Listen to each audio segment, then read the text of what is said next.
Right, guys, we looked at scatter plots, we looked at bar graphs, histograms. Now, we need to look at the pie chart. Okay, pie chart works this way. The pie chart graphs are circular in shape. They take a circle. The percentages per sector can be represented as degrees. The following example illustrates how to represent data on a pie graph. Example: the number of learners who like the indicated type of music is represented in the table below. Represent this information on a pie chart. What are the music type? House, 200 of them. Alternative, 100. Rock and roll, 52. Country, 40. Classical, 8. But the fact is, when you add these frequencies, you must get 400. Total number of people is 400. So we need to represent this on a pie chart. Pie chart is the circular one. But before, we need to consider the following. On a pie chart. Express the responses as a fraction of the total sample. Here we mean, let's say house, there are 200, will be 200 out of 400 is what we mean, as a fraction. 200 out of the total, which is 400. Okay. Now, after that, do this. Multiply each fraction by 360 to obtain angles. Because we need the degrees, we know that a circle forms 360 degrees. So, to get a degree, that fraction will give us degree when we multiply it by 360. 200 out of 400 times 360 will get the degree. Because on a pie chart, we need to use a protractor and a ruler. Okay. We physically use a protractor. So, we need degrees. Protractor is there to measure degrees. Good. One another thing is round off the angles to the nearest degree. To work nicely, round your decimals to the whole numbers, meaning nearest degrees. Okay, and make sure that after you calculated every single portion, when you add the angles, you get 360. If you don't get this, visit your work and rectify. Use a protractor and a ruler to draw the angles in the pie chart. Good.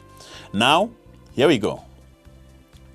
You can use different colors if you want, of course, or shade if you want. Look at this now. House, as I said, here I first got as a percentage. Normally when we use a computer, as a percentage, it's 50%. Okay. Now, if I take this or this, I can take 50 out of 100 times 360, or 200 out of 400 times 360, I will still get 180. This is the degree that I'm going to use. Put this in a calculator, you'll get that. Alternative, 100 over 400 times 360, 90. Good. And then 52, and so on, guys. We'll multiply by 3. Form a fraction. Rock and roll, form a fraction. Country, form a fraction.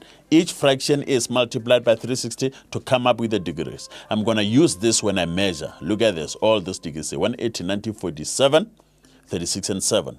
Okay.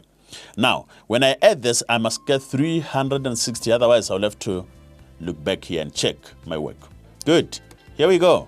This is your pie chart. 180. This gives me 50%. Remember, I just put 50% here, but you must know that the house is 180. 180 is a straight angle. Sure. Makes sense.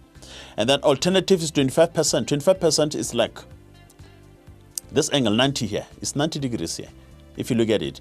Then the other 90 degrees is shared among country, rock, and classical.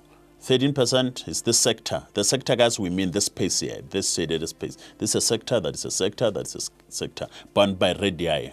That is a sector again, that is a sector. So, look at your sectors. It makes sense from the pie chart we had. Now, let's look at this pie chart is given to you. The following diagram shows the results of a survey conducted. Survey, we hear. Look at this, 54%, 26%, 6%, 14%. Orange squash, carbonated drink. I just gave you the names here. It's a matter of answering the questions. Study your pie chart. Look at this. Now, first question. If 350 learners were used in the survey, how many learners prefer carbonated drink? Okay, now it's a matter of coming here, before I talk of my answer here, carbonated drink. Where is it? It's here. Carbonated drink, 26%. Okay, now, say 26%, meaning 26 out of 100, okay, times total number of learners. I'm going to use this percentage to answer the number of learners. I've got 350 learners. Here we go. I'm going to go 26% of 350 learners in decimal form. 26% in decimal form takes this, times 350 is 91 learners. Okay, I got it. Carry on. From the survey, the boys concluded that they would sell orange juice during breaks and after school. A bottle of concentrated orange juice has to be diluted with water. The label on the bottle tells you to dilute the orange juice with water so that the ratio of the concentrated juice to water is. I've got the ratio here. It can be 1 ml is to 3 ml. So how many liters of water will you need for 500 ml of concentrate juice? Now you set it up like as a ratio. Multiply by 500 ml from the equation. Here you go. You get this. Now, after this, you must get the correct scale for 1,000 ml is equal to 1 liter.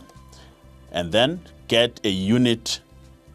1 ml is equal to 0.001. From there, multiply this by 150. Then, here we go. Then you'll say 500 ml is equal to 1.5 liters. Guys, those are the ratios. I just rushed it a bit. I just assume I understand your ratios. See you in the next lessons. Cheers.